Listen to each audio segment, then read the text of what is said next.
மாற்றத்தை விரும்பும் மக்களின் மாநாடு. திரள்வோம் திரள்வோம், திருச்சியில் திரள்வோம், தீந்தமிழ் இனத்தீரே.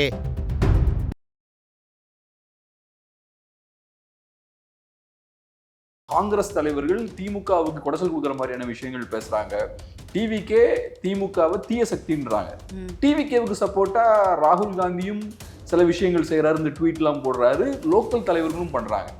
இவ்வளவு விஷயங்களை காங்கிரஸ் பார்ட்டி செய்ததுக்கு அப்புறமும் இவங்களால ஒன்றும் பண்ண முடியல, திமுகனால ஆக்ஷன் எடுக்க முடியல. அதுக்கான காரணம் என்னன்னா, திமுகவுக்கு காங்கிரஸோட தேவை இருக்கு. திமுகவோட ஒரே அரசியல் இன்னைக்கு என்னன்னா பாஜக எதிர்ப்பு, பாசிச எதிர்ப்பு. அதை விட்டா திமுகவுக்கு இன்னைக்கு ஒன்றும் அரசியல் கிடையாது. இன்னும் காங்கிரஸ் பார்ட்டிக்கு ஒரு லாபமும் இல்லை. திமுக தோக்குறதால காங்கிரஸ் பார்ட்டிக்கு ஒரு லாபமும் இல்லை. ரெண்டாவது பாஜகவுக்கு அது லாபம். ஸோ காங்கிரஸ் பார்ட்டியும் இந்த அலைன்ஸை உடைக்க மாட்டாங்க. ஸோ அதனால திமுகவுக்கு அதிக சீட்ஸ் கொடுக்கறது கஷ்டம். திமுக கூட்டணியில் நிறைய கட்சிகளும் இருக்காங்க. இவ்வளவு பெரிய அலையன்ஸ் ஃபார்ம் பண்ணி இவங்க எல்லாத்துக்கும் அதிகமான சீட்ஸ் கொடுத்தா திமுகவுக்கு பெரிய சிக்கல்ல கொண்டு போய் விட்டுருவாரு. நாட்கள் ஆக ஆக அதிமுக அலையன்ஸ் ஸ்ட்ராங் ஆகிட்டு இருக்கு. நாட்கள் ஆக ஆக திமுக கூட்டணிக்குள்ள சலசலப்புகள் அதிகமாயிட்டு இருக்கு, குழப்பங்கள் அதிகமாயிட்டு இருக்கு. இது திமுகவுக்கு நல்லது இல்லை. எலெக்ஷனுக்கு முன்னாடி இதை சீக்கிரம் சரி பண்ணும். ஸோ அதுக்கான முயற்சிகளை பண்ணுவாங்கன்னு நினைக்கிறேன். ஸோ தனியாக நம்ம ஒரு மாற்றை கொண்டு வருவோம், தனியாகவே நாங்கள் போட்டிடுவோம், கட்சியை வளர்ப்போம், அந்த ஸ்ட்ராட்டஜிலாம் இப்போ ஓரமாக வச்சாச்சு. அதிமுகவோட போய் சேர்ந்தாச்சு. இப்போ இங்கே அண்ணாமலைக்கு ஸ்பேஸ் இல்லை. அந்த அரசியல் இருக்கும்போது அண்ணாமலைக்கு ஸ்பேஸ், மாற்று இந்த விஷயம்லாம் பேசும்போது அண்ணாமலைக்கான ஸ்பேஸ் இருக்கு. இப்போ இந்த அரசியலுக்கு திருப்பி ரிட்டர்ன் ஆயாச்சுன்னா, இந்த பழைய ட்ரெடிஷ்னல் பொலிட்டிஷியன்ஸ் இருக்காங்க பாருங்க, தமிழிசை சவுந்தரராஜனா இருக்கலாம், நயனார் நாகேந்திரன் அவர்களா இருக்கலாம், அவங்களுக்கு தான் இது ஸ்பேஸ். இப்போ அண்ணாமலை அவர்கள் அதிருப்தியா இருக்காருன்னா அதிருப்தியாவே வைக்க முடியாது.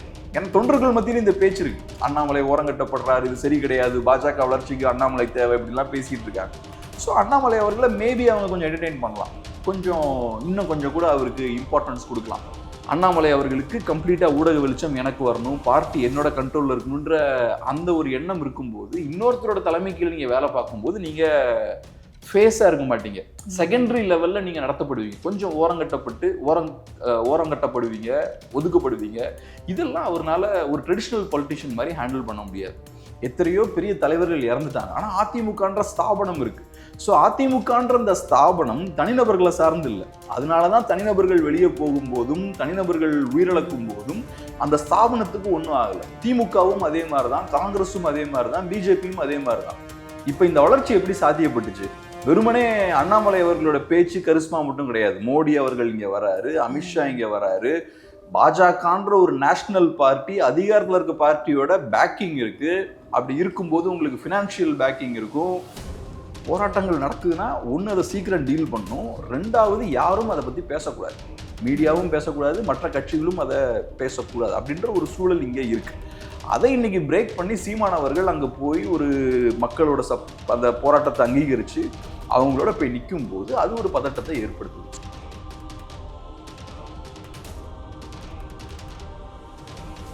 நிம்மதி ப்ராப்பர்ட்டி மேனேஜ்மெண்ட். கான்டாக்ட் 7667008999. நலம் தரும் நல்லார் சித்த மருத்துவமனை.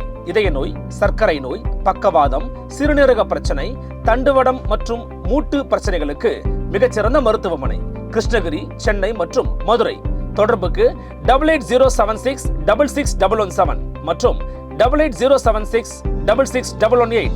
ஃபோர்த் ஸ்டேட் தமிழ் நேயர்களுக்கு வணக்கம். இன்றைய நேர்காணலில் நம்மோடு இணைந்திருக்கிறார் பத்திரிகையாளர் கேப்ரியல் அவர்கள். வணக்கம் சார். வணக்கம் சார். இப்போது தமிழ்நாடு அரசியல் அடுத்த கட்டத்துக்கு நகர்ந்திருக்கு அப்படின்னு சொல்லலாம்.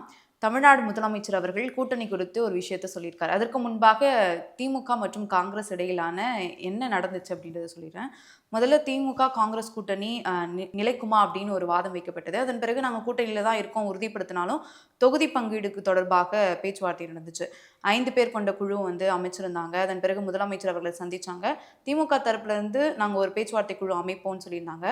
அது சொல்லியே கிட்டத்தட்ட 70 நாட்கள் மேலே ஆயிடுச்சு.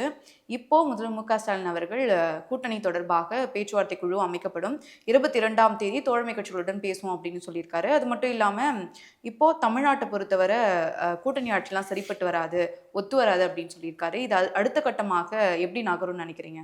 எனக்கு தெரிஞ்ச இந்த இஷ்யூ ரிசால்வ் ஆயிரும்னு தான் பார்க்குறேன். திமுக சைடில் ரெட் லைன்பாங்கல்ல, சில விஷயம் நெகோஷியேட் பண்ண வாய்ப்பே கிடையாது, இதை நாங்கள் விட்டே கொடுக்க மாட்டோம் அப்படின்ற மாதிரி. இப்போ போர்லாம் நடக்கும்போது யுக்ரைன் இதை நாங்கள் செய்யவே மாட்டோம்பாங்க, அதே மாதிரி ரஷ்யாவும் இதை நாங்கள் செய்யவே மாட்டோம் அப்படிம்பாங்க, ரெட் லைன்ஸும்பாங்கல்ல. ஸோ அந்த மாதிரி ஒரு ரெட் லைனை இப்போ ட்ரா பண்ணியிருக்காங்க. நாங்கள் என்ன ஆனாலும் உங்களுக்கு அதிகார பகிர்வில் சான்ஸே கிடையாது, கொடுக்க மாட்டோம்னு சொல்லியிருக்காங்க. பட் என்ன இருந்தாலும் கூட்டணி வச்சிருவாங்கன்னு தான் பார்க்குறேன். இந்த சீட் ஷேரிங், இந்த சீட் நெகோசியேஷன்ஸ்லாம் ப்ராப்பராக முடியும்னு தான் நினைக்கிறேன். மேபி கொஞ்சம் சீட்ஸ் அதிகமாக கேட்கறதுக்கான வாய்ப்பு இருக்குது, பட் கூட்டணி முறிவதற்கான வாய்ப்பு இருக்கான்னு கேட்டால் ரொம்ப கம்மி. ஏன்னா திமுகவுக்கு காங்கிரஸ் பார்ட்டி ரொம்ப அவசியம். இப்போவே நடக்கிற விஷயங்கள் பாருங்க, காங்கிரஸ் பார்ட்டிக்கு எவ்வளோ ஓட்ஸ் இருக்கும், நல்லா போனால் 3-4% ஓட்ஸ் இருக்கும். ஒரு 3-4% ஓட்ஸ் இருக்கக்கூடிய ஒரு கட்சி இந்த அளவுக்கு திமுகவை பிடிச்சு நெருக்குறாங்க, திமுகவுக்கு இவ்வளவு பிரச்சனைகள் கொடுக்குறாங்க. திமுக காரங்க டெல்லியில போய் ராகுல் காந்தியை சந்திக்கிறாங்க, இந்த மாதிரியான விஷயங்கள் பண்றாங்க. அப்புறம் இன்னொரு சைட்ல பார்த்தோம்னா காங்கிரஸ் தலைவர்கள் திமுகவுக்கு கொடசல் கொடுக்குற மாதிரியான விஷயங்கள் பேசுறாங்க. டிவிகே திமுகவை தீய சக்தின்றாங்க. டிவிகேவுக்கு சப்போர்ட்டா ராகுல் காந்தியும் சில விஷயங்கள் செய்யறாரு, இந்த ட்வீட்லாம் போடுறாரு, லோக்கல் தலைவர்களும் பண்றாங்க. இவ்வளவு விஷயங்களை காங்கிரஸ் பார்ட்டி செய்ததுக்கு அப்புறமும் இவங்கனால ஒன்றும் பண்ண முடியல, திமுகனால ஆக்ஷன் எடுக்க முடியல. அதுக்கான காரணம் என்னன்னா, திமுகவுக்கு காங்கிரஸோட தேவை இருக்கு. திமுகவோட ஒரே அரசியல் இன்னைக்கு என்னன்னா பாஜக எதிர்ப்பு, பாசிச எதிர்ப்பு. அதை விட்டா திமுகவுக்கு இன்னைக்கு ஒன்றும் அரசியல் கிடையாது. ஸோ அந்த அரசியல் எடுபடணும்னா காங்கிரஸ் பார்ட்டி ரொம்ப அவசியம். திமுக இந்தியா அலையன்ஸ்ல இருக்கணும், இந்தியா அலையன்ஸ்ல இருந்தாதான் அந்த அரசியல் எடுபடும்.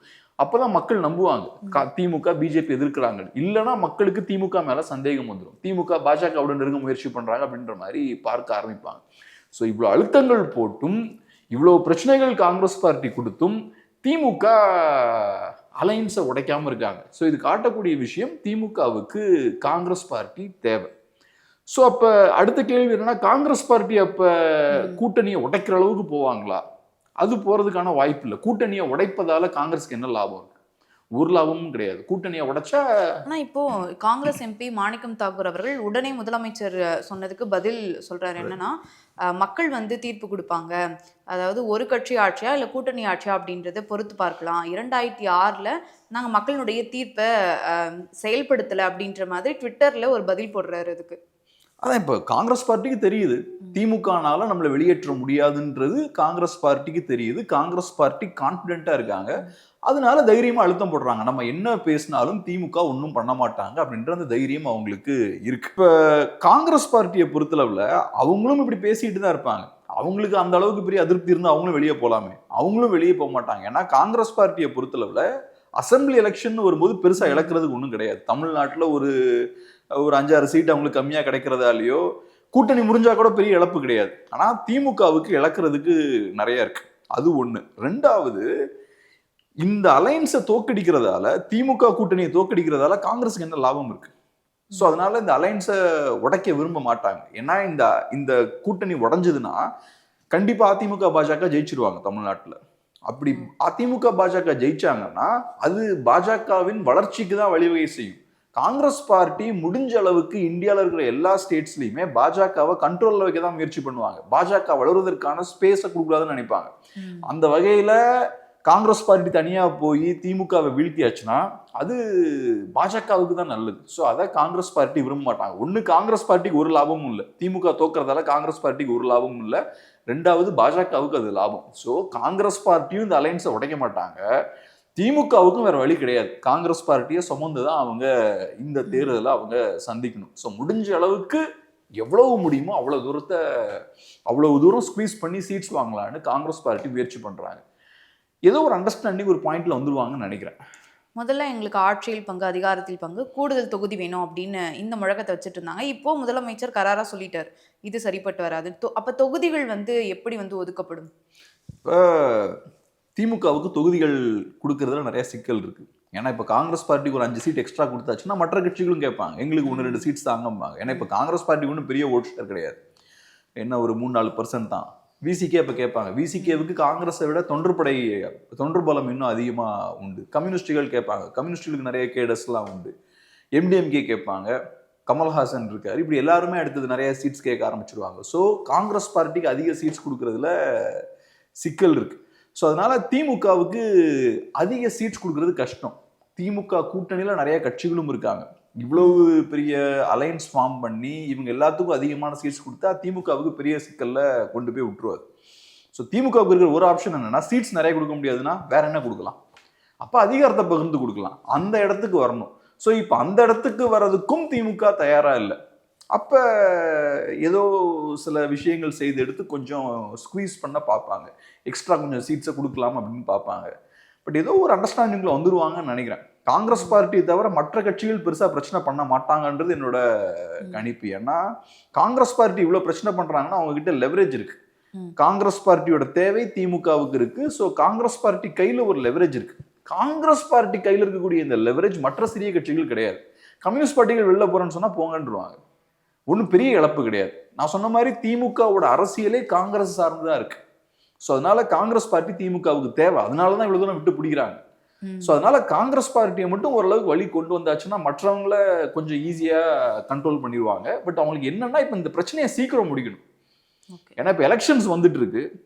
இப்ப ஃபர்ஸ்ட் பார்த்தோம்னா ஒரு 6 months முன்னாடி பார்க்கும்போது அதிமுக ரொம்ப வீக்கா இருந்தது, திமுக ரொம்ப ஸ்ட்ராங்கா இருக்குதுன்ற மாதிரி பேசிட்டு இருந்தாங்க. ஏன்னா திமுக அலையன்ஸுக்குள்ள எந்த பிரச்சனையுமே இல்லை, இன்டாக்டான அலையன்ஸா இருந்தது, ஏதோ நிறைய வெற்றிகள்லாம் பெற்றாங்க. ஆனா இப்ப அதிமுகவுக்கு அப்ப பார்த்தோம்னா சரி போயிருந்தாங்க. ஒரு சைட்ல என்டிகே அவங்க ஓட்ஸை உடைச்சிட்டு இருந்தாங்க, இன்னொரு சைட்ல டிவிகே, அது போக பாஜகவும் அலையன்ஸுக்கு வரல. ஆனா இப்ப பார்த்தோம்னா ஃபர்ஸ்ட் பாஜக உள்ள வராங்க, அதுக்கப்புறம் பிஎம்கே வராங்க, டிடிவி வருவதற்கான வாய்ப்பே இல்லைன்னாங்க, டிடிவியும் உள்ள வந்தாச்சு. வேற சில கட்சிகள் வருவதற்கும் வாய்ப்பு இருக்கு. ஸோ நாட்கள் ஆக ஆக அதிமுக அலையன்ஸ் ஸ்ட்ராங் ஆயிட்டு இருக்கு. நாட்கள் ஆக ஆக திமுக கூட்டணிக்குள்ள சலசலப்புகள் அதிகமாயிட்டு இருக்கு, குழப்பங்கள் அதிகமாயிட்டு இருக்கு. இது திமுகவுக்கு நல்லது இல்லை. எலெக்ஷனுக்கு முன்னாடி இதை சீக்கிரம் சரி பண்ணணும். ஸோ அதுக்கான முயற்சிகளை பண்ணுவாங்கன்னு நினைக்கிறேன். இப்போ அடுத்து பாஜக கட்சியில் என்ன நடக்குது அப்படின்னு பார்த்தோம்னா, அண்ணாமலை அவர்களுக்கு முதல்ல இந்த சட்டமன்ற தேர்தல் தொடர்பாக 6 தொகுதிகளுக்கு பொறுப்பாளராக நியமிச்சிருந்தாங்க. என்னுடைய தந்தைக்கு உடல்நிலை சரியில்லை அப்படின்றதுனால இந்த பொறுப்பை ஏற்க முடியாது அப்படின்னு விலகிட்டாரு. இப்போ அவருக்கு புதிய பொறுப்பாக சக்தி கேந்திரா பொறுப்பாளர் அப்படின்ற இந்த பதவியை கொடுப்பதாக தகவல் வெளியாகிருக்கு. இந்த மாதத்திலயோ இல்லை அடுத்த மாதத்திலயோ அமித்ஷா அவர்கள் தமிழகத்துக்கு வரப்போறாரு. அப்போ இது அறிவிப்பாரு அப்படின்னு சொல்லப்படுது. இது எப்படி எடுத்துக்கலாம்? இந்த பதவிக்கு இப்போ அண்ணாமலை அவர்கள் எந்த எதிர்ப்பும் தெரிவிக்கல. ஒருவேளை அவர் அந்த 6 தொகுதிக்குள்ள மட்டும் சுருக்கிறதுனால தான் அந்த எதிர்ப்பு குரல் வந்துச்சோ அவர்கிட்ட இருந்து? இப்போ நமக்கு தெரியல, இன்னும் அஃபிஷியலா எந்த அறிவிப்பும் வரல. ஆனா பிராடரா பார்த்தோம்னா அண்ணாமலை அவர்களுக்கு நிறைய அதிருப்திகள் இருக்கு, கண்டிப்பா இருக்கும். இப்போ இன்னும் கொஞ்சம் கூட வைடா நம்ம பார்த்தோம்னா அண்ணாமலை அவர்கள் இப்ப இருக்கக்கூடிய இந்த ஸ்ட்ராட்டஜி இருக்குல்ல, பாஜகவோட இந்த ஸ்ட்ராட்டஜில அவர் சரியாவே ஃபிட் ஆகல. ஏன்னா இப்ப அண்ணாமலை அவர்களை பொறுத்தளவு ஒரு ஐபிஎஸ் ஆஃபீஸரா உள்ள வராரு. அவர் ஒரு மிஸ்டர் கிளீன், மாற்று அரசியலை முன்வைக்கிறாரு. 2 திராவிட கட்சிகளும் வேண்டாம், தமிழ்நாட்டில் மாற்று அரசியல் கொண்டு வரணும், அதை பாஜக தலைமையில நாங்கள் கொண்டு வருவோம். ஸோ புதுசா ஒரு அலைன்ஸ் அவரு ஃபார்ம் பண்றாரு. அது பாஜகவுக்கு பெரிய வளர்ச்சியை கொடுக்குது. பாஜகவோட ஓட் ஷேரை 10%க்கு மேல அது கொண்டு போகுது. அந்த அலைன்ஸோட ஓட் ஷேரும் பார்த்தோம்னா 18-19% அவங்க வாங்குறாங்க.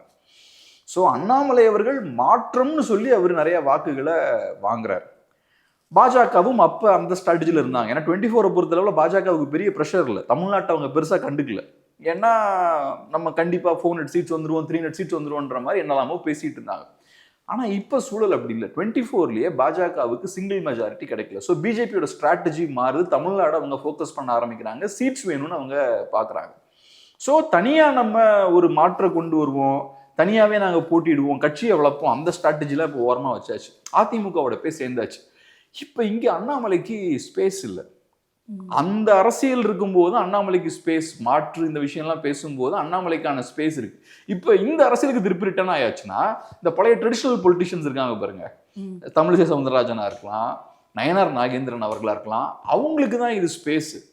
ஸோ இந்த அந்த பாஜகவோட ஸ்டாண்டு மாறும் போதே அண்ணாமலை அவர்கள் இங்க சைட்லைன் பண்ணப்படுறாரு.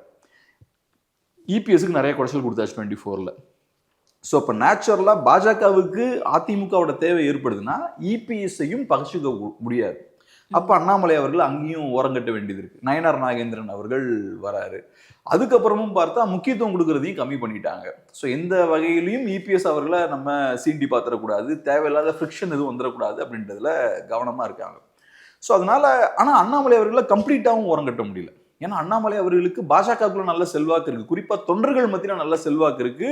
அவர் மாற்றுன்ற விஷயத்த பேசிதான் நல்ல கட்சியும் கட்டியிருக்காரு. ஸோ அவரை கம்ப்ளீட்டாவும் ஓரங்கட்ட முடியல. 6 சீட்ஸுக்கு பொறுப்பாளராக அவரை நியமிக்கிறாங்க. அது ரொம்ப கம்மி. ஒரு மாநில தலைவராக இருந்த ஒருத்தருக்கு 6 சீட்ஸ் மட்டுமே நீங்கள் கொடுத்து அதை பார்த்துக்கோங்கன்னா அது ரொம்ப ரொம்ப ரொம்ப கம்மி. அவரை டவுன் சைஸ் பண்ணுற ஒரு விஷயம் தான். ஸோ நேச்சுரலாக அவர் ஏற்றுக்கல. அப்போ என்ன சொல்கிறாருன்னா, தந்தையோட உடல்நிலை சரியில்லை அப்படின்ற மாதிரி சொல்கிறார். பட் எல்லாருக்கும் பரவலாக தெரியும், அதை ஏற்றுக்கிட்டு அவருக்கு பெரிய ரெஸ்பெக்ட்ஃபுல்லாக இருக்காது அது. ஸோ அதனால அதை அவர் ஏற்றுக்கல. ஸோ இந்த பிரச்சனைகள்லாம் இருக்கு. ஸோ இப்போ அண்ணாமலை அவர்கள் அதிருப்தியாக இருக்காருன்னா அதிருப்தியாக வைக்க முடியாது. ஏன்னா தொண்டர்கள் மத்தியில் இந்த பேச்சு இருக்கு, அண்ணாமலை ஓரங்கட்டப்படுறாரு, இது சரி கிடையாது, பாஜக வளர்ச்சிக்கு அண்ணாமலை தேவை, இப்படிலாம் பேசிட்டு இருக்காங்க. ஸோ அண்ணாமலை அவர்களை மேபி அவங்க கொஞ்சம் என்டர்டெயின் பண்ணலாம், இன்னும் கொஞ்சம் கூட அவருக்கு இம்பார்ட்டன்ஸ் கொடுக்கலாம். ஏன்னா கம்ப்ளீட்டாக அவரை ஓரம் கட்டினா அது கட்சிக்கும் சிக்கல் தானே. ஸோ அதனால மேபி கொஞ்சம் கூட என்டர்டெயின் பண்ணலாம். ஆனால் ஓவரால் சிக்கல் என்னன்னா, பாஜகவோட அரசியல் மாறிடுச்சு தமிழ்நாட்டில். தமிழ்நாட பாஜக அணுகக்கூடிய விதம் மாறிடுச்சு. அது அண்ணாமலை அவர்களுக்கு ஃபேவரபுளா இல்லை. ஸோ இப்போ ஏற்பட்டிருக்கக்கூடிய இந்த புது சூழல் அண்ணாமலை அவர்களுக்கு ஃபேவரபுளா இல்லை. பழையபடி அவரால் டாமினண்டா அரசியல் பண்ண முடியல.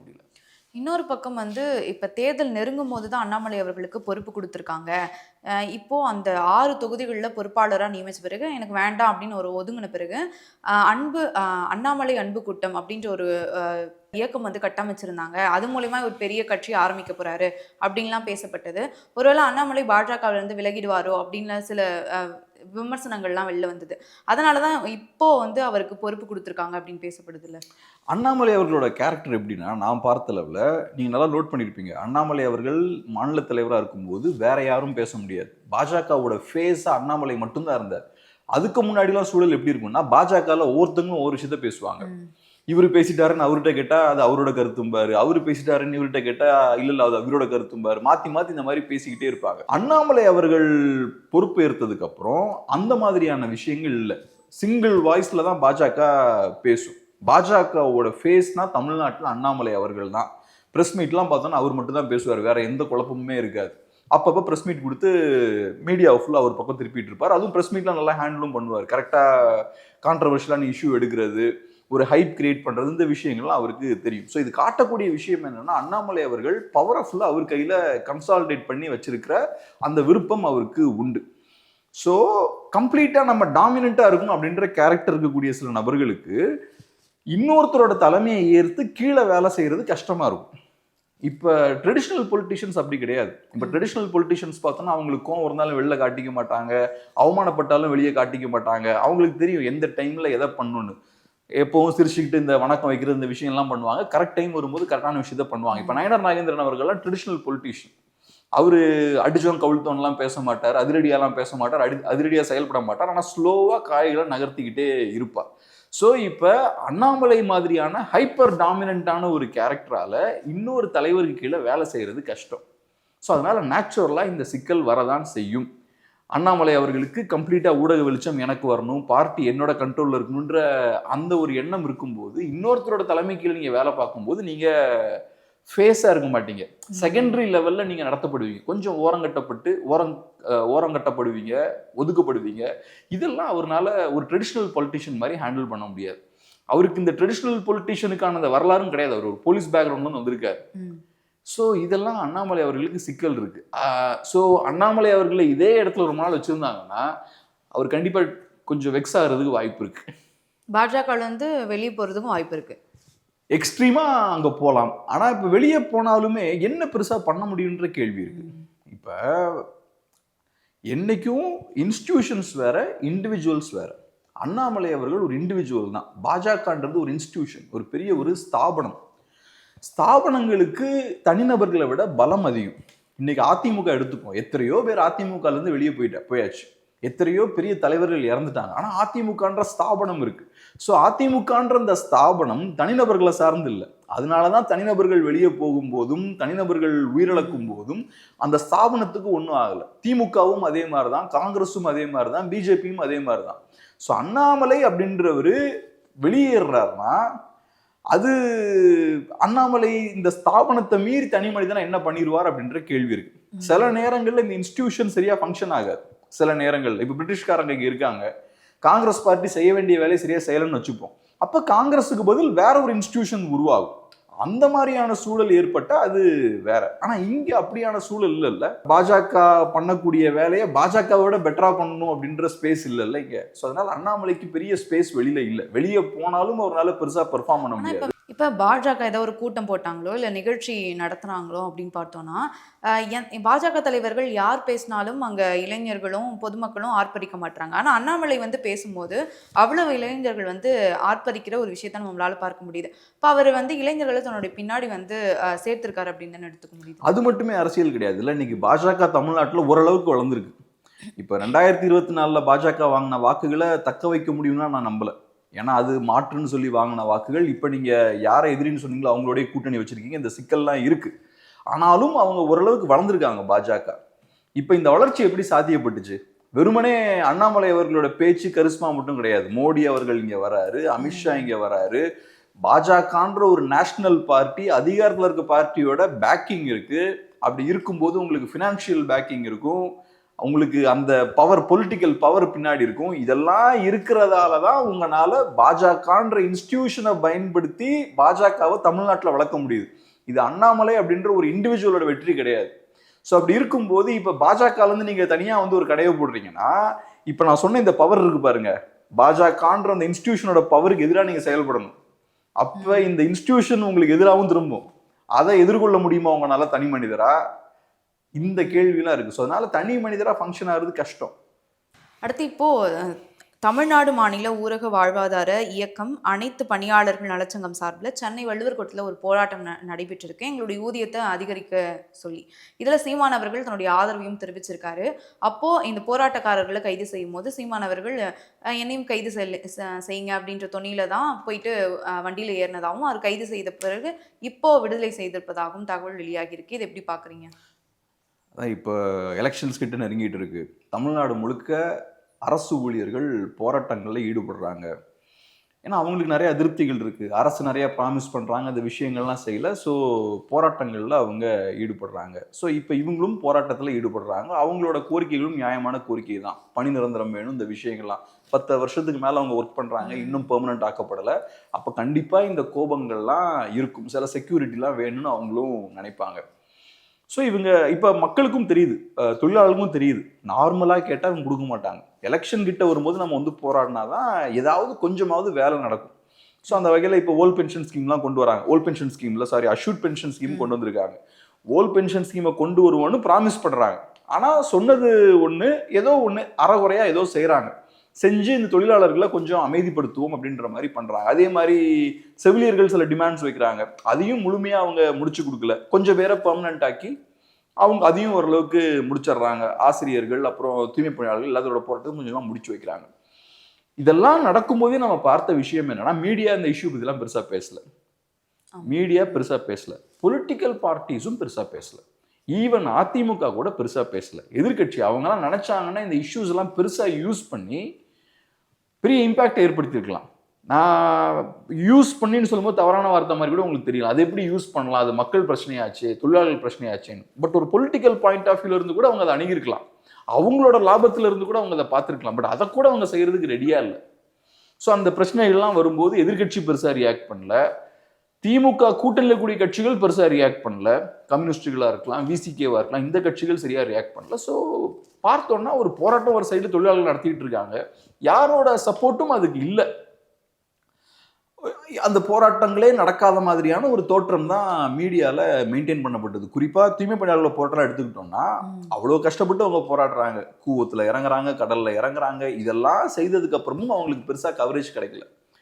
ஸோ இப்போ திமுக பொறுத்தவரை அதில் கவனமாக இருக்காங்க.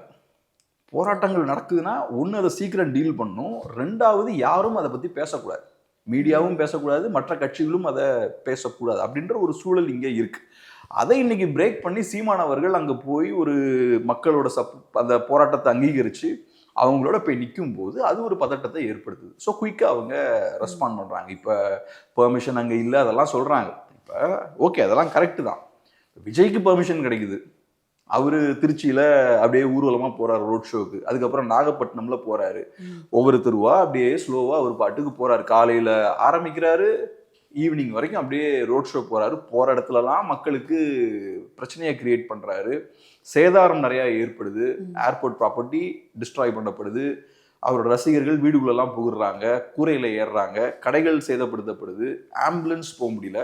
ஆனா அதுக்கெல்லாம் ஒரு பிரச்சனை இல்லாம எல்லா அனுமதியும் வழங்கப்படுது. ஆனா இங்க உழைக்கக்கூடிய மக்கள் நேர்மையான நியாயமான கோரிக்கைகளை முன் வச்சு அவங்க போராடுறாங்க. அதை இவங்க நெருக்குறாங்க. அதை ஒருத்தர் போய் சப்போர்ட் பண்ணாலும் இவங்களுக்கு கோவம் வருது. பெரிய கட்சிகள் யாரும் போய் சப்போர்ட் பண்ணக்கூடாது அப்படின்ற ஒரு பார்வையும் இருக்கு. இது தவறான ஒரு விஷயம். ஆனா இங்க தூய்மை பணியாளர்கள் போராட்டம், செவிலியர்கள் போராட்டம், ஜாக்டோஜி ஊழியர்கள் போராட்டம்லாம் நடக்குது. இதற்கெல்லாம் சீமான் அவர்கள் கைதாகிற அளவுக்கு போகல. இப்ப தேர்தல் நெருங்குவதால் தான் இந்த போராட்டத்துக்கு சப்போர்ட் பண்ணி போய் கைதாகி இருக்காரு அப்படின்னு ஒரு விமர்சனம் இருக்குல்ல. அப்படியும் பார்க்கலாம். தூய்மை பணியாளர்கள் போராட்டம் நடக்கும்போது ஒரு நாள் போனார்னு நினைக்கிறேன், இல்லை ஒரு நாள் போனார்னு நினைக்கிறேன். அப்புறம் விஜய் வரதா இருந்தது. அப்புறம் பனையூருக்கு தொழிலாளர்கள் அங்கே போக வேண்டிய சூழல் ஏற்பட்டுச்சு. ஸோ அப்படி கூட பார்க்கலாம். மேபி எலெக்ஷன் நெருங்குறதையும் ஒரு விஷயமா பார்க்கலாம். பட் அந்த டைமில் தூய்மை பணியாளரோட இந்த பிரச்சனை பார்த்தீங்கன்னா கொஞ்சம் பீக் டச் பண்ண ஆரம்பிச்சது. இந்த ஃபர்ஸ்ட் ரவுண்டு பார்த்தோம்னா வரிசையாக ஒரு 10 நாள் 13 நாள் நம்ம தொடர்ந்து நடந்தது. அப்போ போக போக ஒரு வேகம் எடுக்க ஆரம்பிச்சது. அதுக்கப்புறம் தான் வலுக்கட்டாயமாக எல்லாத்தையும் அகற்றுறாங்க.